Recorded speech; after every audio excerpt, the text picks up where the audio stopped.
different countries, how a low carbon economy should look like in China or in France.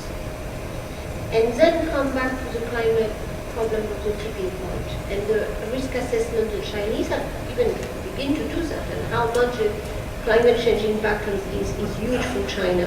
I think we have this reframing, maybe the capacity of reframing this way. We are at the Anthropocene, okay, so human activity is the one dominating. So I think this sort of learning process within society has to begin with, are we able to build a low carbon economy or not? I think nobody has a response yet. And then if we are able to build a low carbon economy, are we really protecting ourselves from the tipping point? Are we we have precaution enough? I think that's the way. And that's why I think it's a good idea the science has said this. And again, if I take climate change example, I think this discussion around the 2 degree was on one side helpful, but on the other side was really very difficult for policymakers, because once they realize the 2 degree is not reachable, they just drop attention on climate change action. So the communication between science and policymakers is very difficult. When the scientists want to sort of clarify the message, and of course you run the risk of having these people unable to manage the scientific uncertainty and the choices they have to make. The 2 degrees or the 1.5 or the 4 is a matter of the risk one society is accepting or not a limit that the scientists are putting.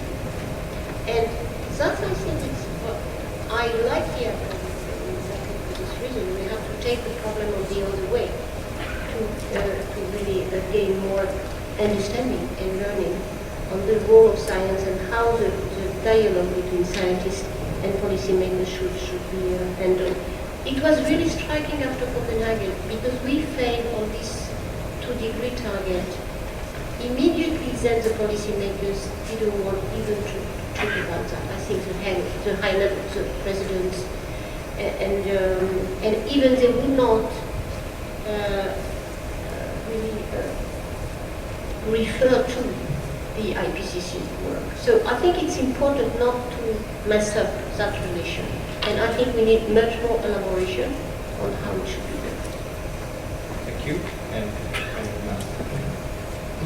yeah, so the most difficult questions, say for me, Marcel, how do these issues get political traction in higher income countries?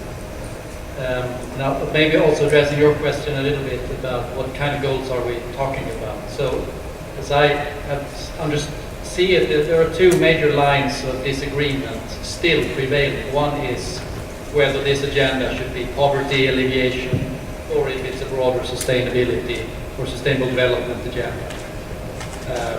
So I thought that the linkages between poverty and development and environment was established already in 1972 in the Stockholm Conference, but apparently there's still a lot of tension between these communities, and there's no agreement on the scope so far. So we can only pursue arguments on the basis of our knowledge and so on, but it's not clear that it's been done. The other is the developing country focus versus a more universal agenda, whether, and as I have seen it, a lot of higher income countries are resisting to having to make commitments and having goals and so on. And what it takes to make that happen, make it an interesting agenda, it's not quite clear. Probably securitizing everything would be a way to get attention. But the other question relating to the interaction between goals and the potential contradictions and how we deal with them. There's obviously a lot of work going on already analyzing the interactions between different goal areas and whether there is tensions between them, such as this nexus work between water, energy, food nexus approach. this obviously needs to be taken into account, but I didn't go into it here, but also the water-food relationship is very, very central to the renewable energy policy targets. And the renewable energy policy ambitions and goals need to be based on an appreciation of those relationships that there's no question about at the regional and local scale. So my sense is that we need to have some sort of interaction matrices between the different goal areas.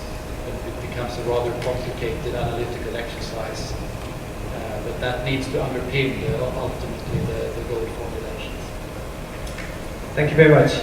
We are running out of time, and we don't have time for the second round of questions, but I think this topic, post-2015 development goals, will be one of the issues that many different semi-plenary, plenaries, and power sessions are addressing. So I think the debate will be carried on in the next 3 days.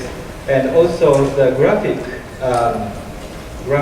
summary is also completed. And while I'm looking at this, this may provide you a new idea about how this issue could be solved, because this is very simple, easy to understand, and also somewhat integrate many different fields.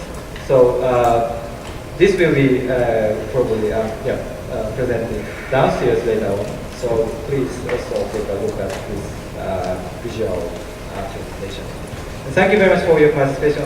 Once again, thank you very much for